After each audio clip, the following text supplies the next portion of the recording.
Hey guys, tonight we're going to wander down one of the sleepiest alternate timelines imaginable, where you, Lionel Messi and Cristiano Ronaldo, three hopefuls with decent ball control and slightly inflated egos, fail the campus league football selection.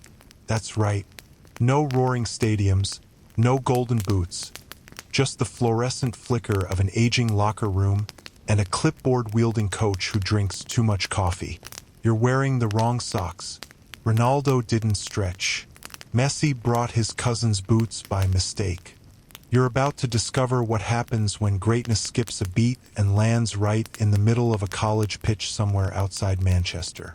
So, before you get comfortable, take a moment to like the video and subscribe, but only if you genuinely enjoy what I do here. And hey, drop your location and local time in the comments.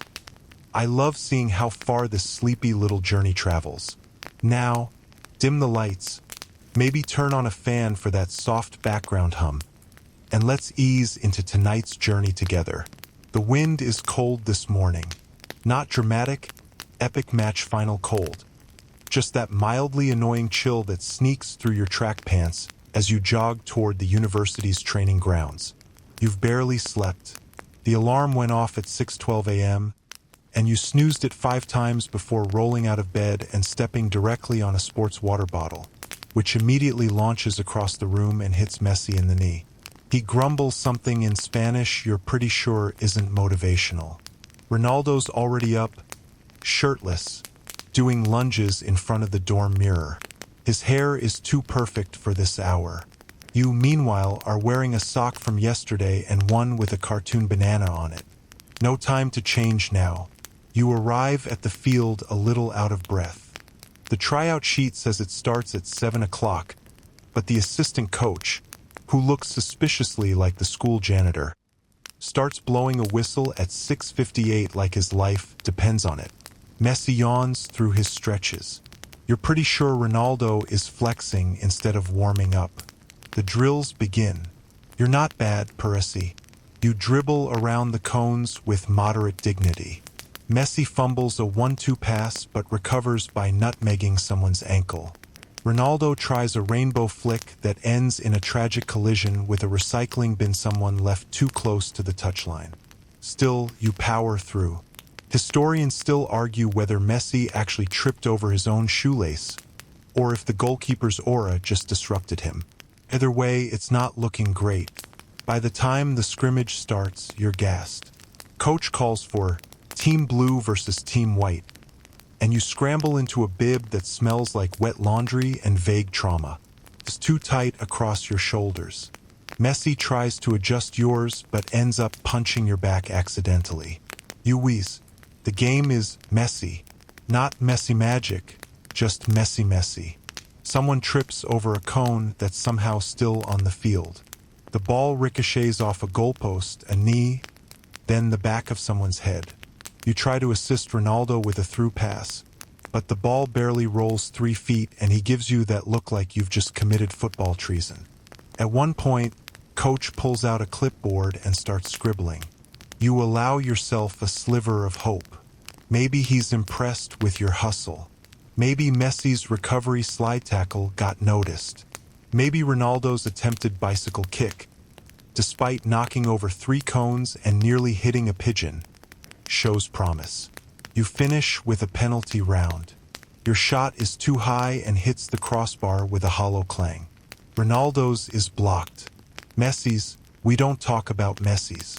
Tryouts end not with a bang, but with a slow clap from the assistant coach and the rustle of a granola bar wrapper.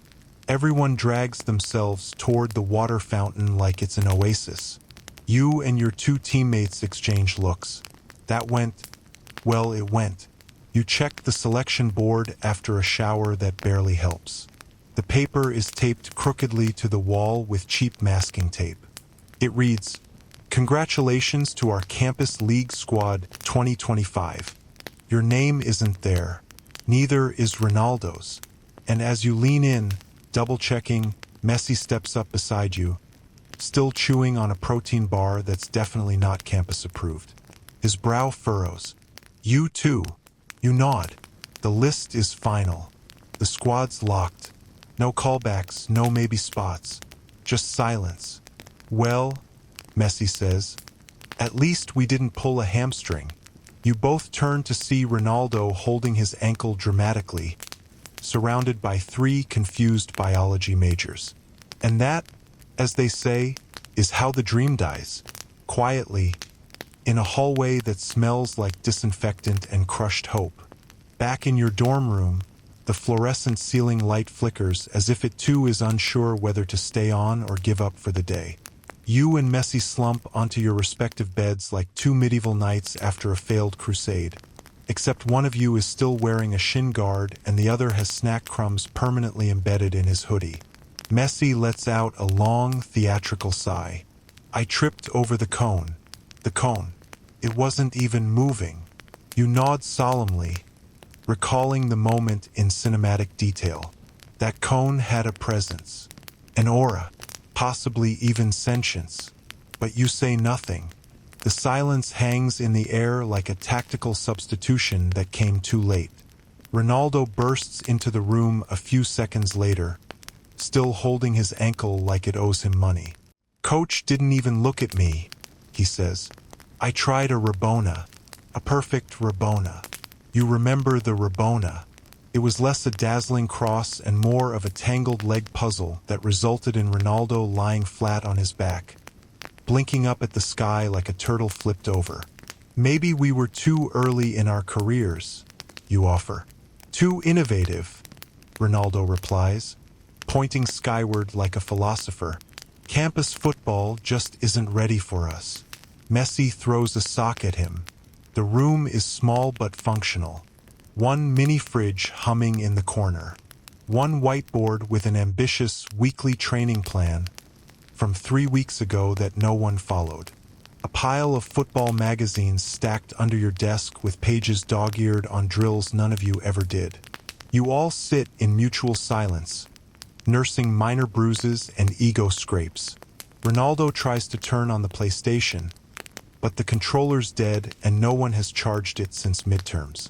Maybe coach just doesn't get flair, Messi mutters. Maybe he wants robots. You nod. The idea that the coach is secretly anti-creativity feels comforting. It's easier than confronting the possibility that maybe, just maybe, you weren't actually all that good. Historians still argue whether Coach Martin of Eastfield University in 2025 truly had a thing against stylish playmakers, or if he just didn't want to risk injury to his lawn. Then there's the issue of what comes next. You're not on the team. No scholarship. No glory. No Sunday night games under the lights with that weirdly intense girl from the anthropology department cheering from the stands. So, do we just study now? You ask. Silence. Horrified silence. No, Ronaldo says. Absolutely not. Messi shakes his head. We're not dead. We're just benched. You admire the defiance, but the truth is, none of you have a plan. You had gambled everything, at least emotionally, on that tryout. The rest of your academic lives feel like distant filler episodes in a much cooler sports anime that just got canceled. Then Messi perks up slightly. You know, there is that intramural league. They let anyone join. Anyone? You ask. The word hangs in the air, wide-eyed and hopeful. Even the guy with the ferret on a leash. That gets a chuckle out of Ronaldo. The ferret guy, yes. You remember him from last week. Tiny glasses. Wore cleats to chemistry lab. Definitely peaked in middle school, but he hustled like his GPA depended on it. The idea of joining a league with no tryouts and barely any rules starts to bloom like instant noodles in your brain. Maybe the glory of football doesn't have to come from banners and roaring crowds. Maybe it's enough to play, laugh, and occasionally argue over whether a goal counts when it bounces off someone's sandwich. Messi is already Googling sign-up deadlines. Ronaldo is calculating his chances of winning MVP in a league where most players forget which side to defend. You look out the window. The field is empty now, just muddy patches and a goalpost leaning ever so slightly. but the lights are still on, faintly buzzing, waiting. Well, you say, at least we can't do worse than today. And just like that, the three of you are teammates again. Not official, not varsity, but bonded by shared rejection and the stubborn flame of mildly irrational optimism. You go to sleep that night with a dull ache in your calves and a vague sense of purpose. Dreams swirl between penalty kicks and cafeteria pizza. And in one particularly vivid dream, Coach Martin does, in fact, apologize while wearing a referee jersey 2 sizes too small and giving you a trophy made of lasagna. The cafeteria is unusually loud today, full of clattering trays, low murmurs about chemistry exams, and someone aggressively reciting lines from Macbeth near the salad bar. You shuffle in with Messi and Ronaldo in tow, still reeling from yesterday's rejection but hiding it well behind mild sarcasm and post-athletic hunger. You head straight for the hot food counter, hoping to grab whatever doesn't look like it's been under a heat lamp since the Renaissance. Messi is already eyeing the fries. Ronaldo, he's squinting at the protein bowl, which looks suspiciously like cat food garnished with a single cherry tomato. You grab a tray, move down the line, and accept a generous helping of what is labeled macaroni and cheese but feels, texturally, more like macaroni and gravel. You give it a tentative sniff. It's warm, at least. Behind the counter stands Mrs. Flanagan, the lunch lady, probably in her 60s, has a floral apron, and owns the deepest voice on campus. She ladles food with the authority of a Viking matriarch. When she spots Ronaldo, her eyes widen. You're the boy who slipped on the cone. He blinks. You saw that. Sweetheart, she says, pouring mashed potatoes like it's a threat. Everyone saw that. Messi snorts into his chocolate milk. You find a table near the back, away from the pre-med clique and the aggressively enthusiastic ping-pong club, and plop down. The chairs wobble slightly, like they too have trust issues. You spread out your meals and your disappointment. This cheese, Messi says, poking his plate, is a philosophical question. Ronaldo's already Instagramming his food. You remind him he has fewer than 200 followers, and one of them is his aunt who thinks he's still in high school. Conversation drifts back to tryouts, as it inevitably does. You dissect every moment like amateur detectives in a bad sports documentary. The missed passes, the sweat-soaked bibs, the way coach didn't even glance at your final penalty kick, too busy unwrapping a granola bar that crumbled instantly. Historians still argue whether campus tryouts in the early 2020s were rigged in favor of business majors with shin-length socks and mysterious connections to the athletic director's cat. The evidence is inconclusive. You bite into your crunchy mac and cheese, which sounds like biting a bag of Legos, and decide to change the subject. So, intramurals. Messi nods thoughtfully. No tryouts, no rankings, no glory. No coaches, Ronaldo adds, shoveling down a dry meatball. No strategy, you say. The three of you grin at the same time. Sounds perfect. Ronaldo pulls up the sign-up form on his phone. We need a team name. Messi leans forward, eyes gleaming with mischief. What about Messi's mess? You groan. Or Ronaldo's rejects, you offer back. He gasps. I would reject that name. You end up settling on something safe and uninspired. Average FC. Not great, not terrible, just solidly beige, like the potatoes on your plate. Later, while Messi refills his water bottle and Ronaldo debates going back for a cookie he definitely doesn't need, you notice someone watching your table. A guy in a hoodie with a faded Juventus logo. He's got cleats hanging from his backpack and is chewing with the slow menace of someone who definitely made the campus team. He raises his eyebrows at you, smug, unreadable, and walks away. You hate him immediately. Still, a spark lights somewhere inside your tired brain. The campus team isn't that much better than you. They're just chosen. And there's a difference between being chosen and being deserving. You don't say it out loud, but you're thinking it. We'll get there. Our way. Back in your dorm, Ronaldo fills out the registration form.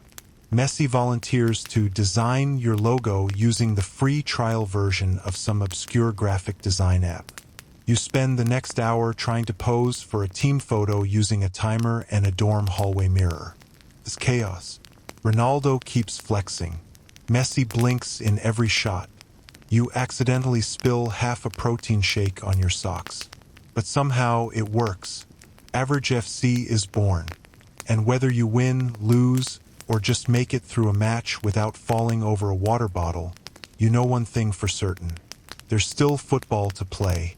You and Messi stand awkwardly outside Coach Martin's office the next afternoon, shifting from foot to foot like school kids about to ask for extra credit after failing a quiz you didn't study for. The hallway smells faintly of antiseptic and banana-flavored protein powder, which feels like an accurate representation of your emotional state. Cleaned out and oddly artificial. Ronaldo, of course, isn't with you. "I don't ask for things," he had said, adjusting his hoodie with the intensity of someone who once watched a motivational video at 1.25x speed. "I earn them," which is ironic considering his idea of earning something usually involves at least 2 stepovers and a questionable hairstyle. But you and Messi? You're realists. Maybe if you could just talk to Coach. Just explain how you were nervous, or that your cleats were too tight, or that you usually don't trip over cones in front of potential mentors, you could get a second chance. You knock on the door. A muffled "yeah" echoes from inside. Coach Martin's office is a shoebox crammed with mismatched trophies, unopened protein bars, and a small whiteboard that simply says "no excuses" in red marker. It's not clear if that's a motivational mantra or a warning to forget your dreams. He barely looks up when you walk in. His glasses are halfway down his nose, and he's intensely focused on what appears to be a Sudoku puzzle, but written in pen. Bold. "Coach," you begin, "we just wanted to talk about the tryouts. We were wondering if not taking new players." He cuts in, still scribbling. There's a long pause. "Right," Messi says, then clears his throat. "But maybe if someone drops out or if you need backup." Coach sighs, lowers his pen, and finally looks at you.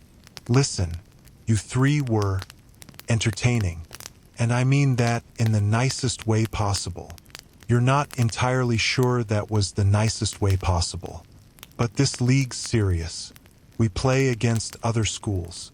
People get hurt. People cry. One guy last year broke up with his girlfriend because he missed a penalty. Historians still debate whether that penalty was truly the cause of the breakup, or if it merely accelerated a relationship built on mutual dislike of gluten. Coach leans back in his chair, creaks ominously. "You know what I remember from tryouts?" he says. "You passed the ball to Ronaldo, he tripped over it, and then Messi scored on his own team's goal. You wince. Honestly," he says, "you 3 belong on the intramural fields. Just have fun. No pressure." You nod, trying not to look like someone whose dreams have just been converted into recreational soccer. "Thanks for your time," you mumble. As you're leaving, he calls out, "Try the West Field. They've got nets now." Sort of. Outside the office, Messi exhales deeply. "Well, that went amazing." You both laugh because the alternative is crying. Still, the idea sticks with you. Have fun. It sounds foreign. You've spent so long thinking about winning, stats, scholarships, future pro contracts that never had your name on them. Fun feels like a vacation you forgot to book. You wander past the bulletin board on your way back. Flyers for jazz night, environmental film screenings, and a paper that says intramural soccer. It's not embarrassing if an O1 films it.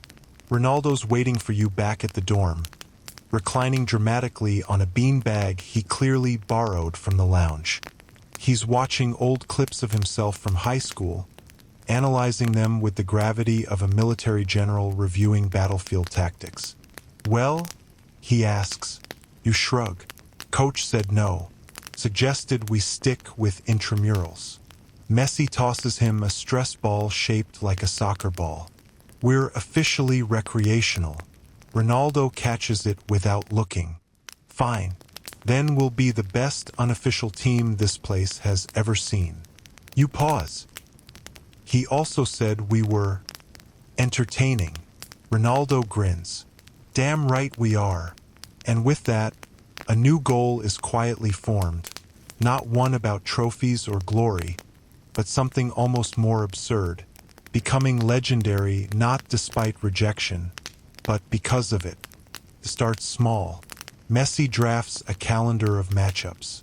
You scout potential players from your lecture halls. Ronaldo tries to bribe someone from the student government into giving your team reserved field time. It doesn't work, but he gets a coupon for a free smoothie, which feels like a win. You print out team badges using the library's color printer until it jams. Messi figures out how to order custom socks online with your logo, though due to a typo, they say Avergi FC. Ronaldo insists it's ironic genius. You roll with it. From the ashes of rejection, something unreasonably hopeful rises. It's not sleek. It's not elite, but it's yours. The West Field is technically a field. It's mostly flat, mostly green, and mostly doesn't smell like wet compost. The goalposts are real, sort of. The crossbar on one side is bent like a frown, and the net sags just enough to catch your ankle if you walk through it with too much hope. This is where legends come to mildly injure themselves. You and the rest of Average FC, currently 3 members strong, stand at midfield, looking around as if expecting ESPN to show up at any moment. They don't. Just a pigeon, and a squirrel carrying half a granola bar with the intensity of a lone shark. This, Ronaldo says, hands on hips, is where the climb begins. Messi's examining the grass. Feels more like where ankles go to die. But he's smiling.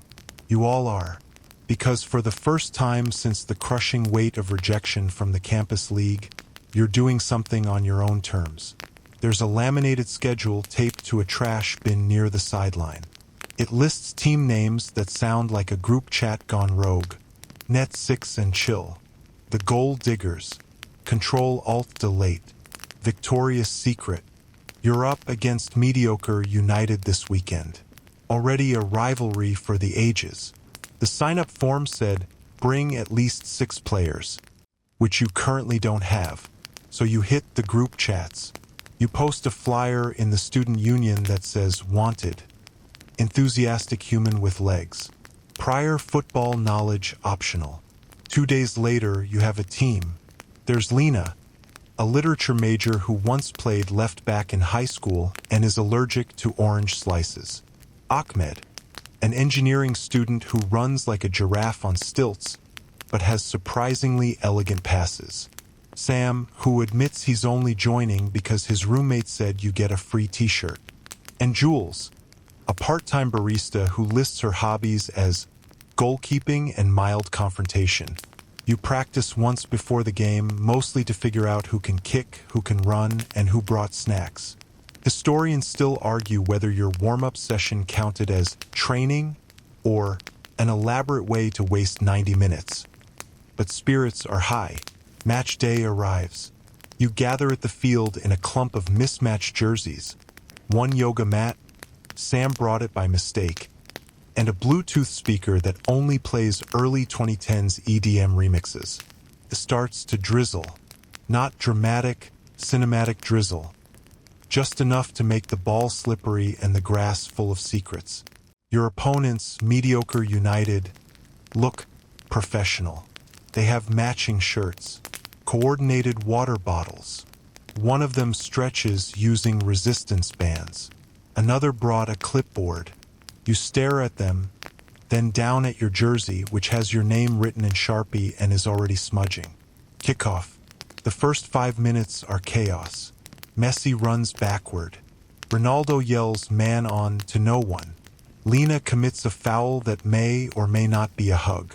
The ref, who is also your chemistry TA, blows his whistle with a kind of resigned grace that says, I could be grading lab reports, but I'm here instead. Ahmed accidentally scores for the other team. He apologizes profusely, then does it again 10 minutes later. Still, you start to find a rhythm. Jules makes a save with her forehead. Ronaldo finally connects with a pass that doesn't send the ball into another time zone.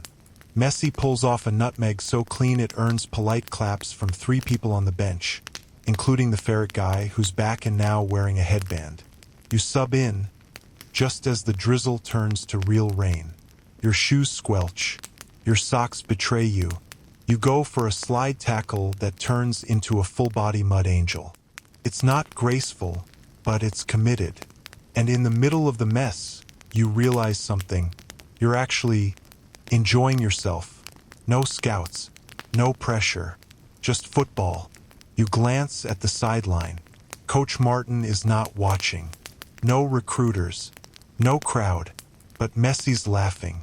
Ronaldo is fist-bumping Lena. Jules is shouting strategy in a British accent for no reason. And you're drenched, bruised, and fully alive. The game ends 4-3. You lose, technically, but someone brought orange slices, so spiritually you win. Afterward, you sit on the damp grass, eating soggy granola bars and arguing over whether Messi's second goal was offside. It wasn't, but only because no one knew what the offside rule was.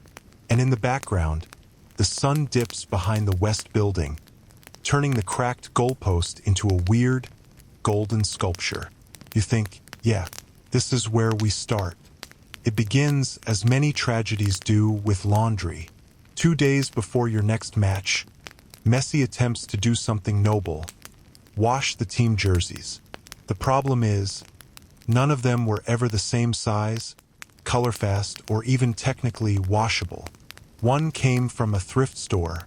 Another is made of something that feels like recycled potato chip bags. One shirt is, allegedly, just a large napkin with sleeves. The washing machine in your dorm is ancient, loud, and clearly vindictive. It chugs like a steam engine and roars with each spin cycle as if it's trying to launch your socks into orbit. You and Ronaldo are in the common room watching Messi wrestle with the tangled heap that emerges from the dryer. They all shrank, he says, holding up what now looks like a toddler's training bib. You peer closer. The Avergi FC logo has warped into something unpronounceable.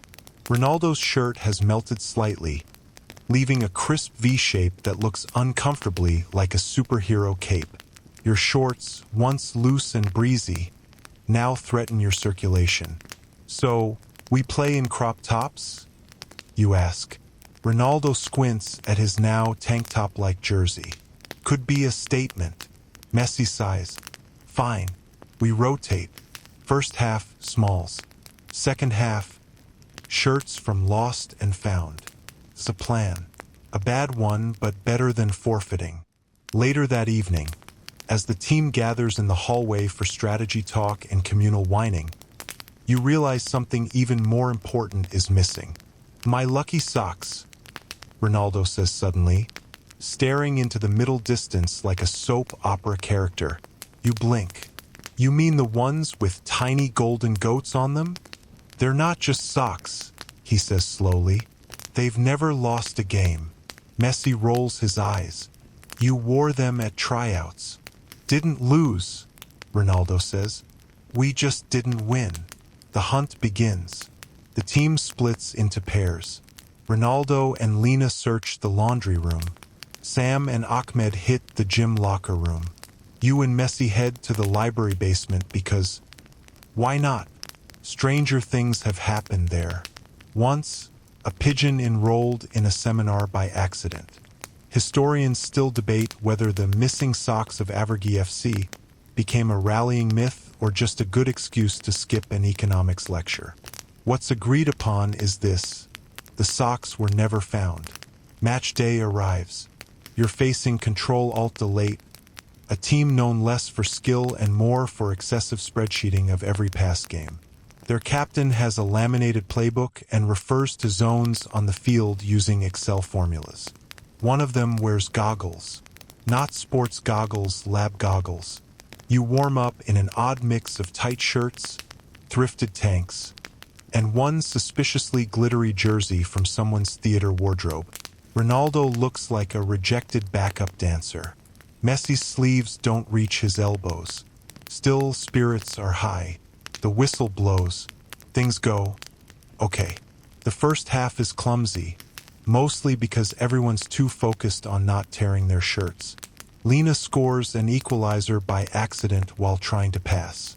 Sam attempts a header, misses, and somehow invents a new yoga pose. Ahmed commits 3 fouls, none of which are technically in the rulebook because they've never happened before. Then comes the halftime switch. You swap into the borrowed shirts from the lost and found. One has a dog on it. Another says, "Hug me, I'm vaccinated." Yours is just blank, but mysteriously smells like cinnamon. Back on the pitch, something shifts. You loosen up, start playing more intuitively. Jules makes a fingertip save that earns actual applause. Messi volleys a goal with his knee. Ronaldo dances through 2 defenders and sends in a cross that Ahmed, by sheer gravitational accident, deflects into the net with his thigh. You win. 3-2. No glory, no crowd, but someone left orange slices in the grass. Back in the dorm that night, your team gathers around a pizza box. The TV plays highlights from the campus league. Clean kits, polished goals, perfect grass. You all stare for a moment. Then Ronaldo says, "Their socks are so boring." And that's when you realize you don't need lucky gear. You just need each other. And maybe a spare jersey. It's the 3rd match of the season. Your team has a win, a loss, and a slowly spreading belief that you might actually be decent. Morale is cautiously high. So is chaos. You arrive at the West Field just as someone is attempting to remove a folding chair that's been inexplicably cemented into the grass. The sky is overcast, the ref is late, and the opposing team, the Philosophy Majors FC, is doing warm-ups that involve lying flat on the pitch and discussing whether time is real. "This feels like a trap," Lena mutters. Ronaldo stretches dramatically. Trap games are where legends are born. Messi reads the team sheet. Wait, their goalie is also their striker. Duality of man, Ahmed says solemnly. You warm up carefully. The field is even worse than last week. One goalpost is duct-taped. The grass is more mud than turf. And there's a persistent smell of barbecue despite no visible grill. Kickoff. Immediately, you're confused. The Philosophy Majors don't move like normal players. They hover, drift. They pass sideways even when they're alone. Their captain, a tall guy in a scarf and cleats, yells things like, "Is this goal real? Or are we trapped in the illusion of conquest?" Right before launching a shot 40 yards wide. Historians still argue whether this match marked the birth of existential football, or if your opponents were just incredibly tired from a late-night Kierkegaard reading circle. 10 minutes in, Ronaldo nutmegs someone, only to be immediately surrounded by 3 defenders who just sit down. They're meditating, Messi whispers. No, you say, watching one pull out a granola bar mid-game. They're just done. You push forward.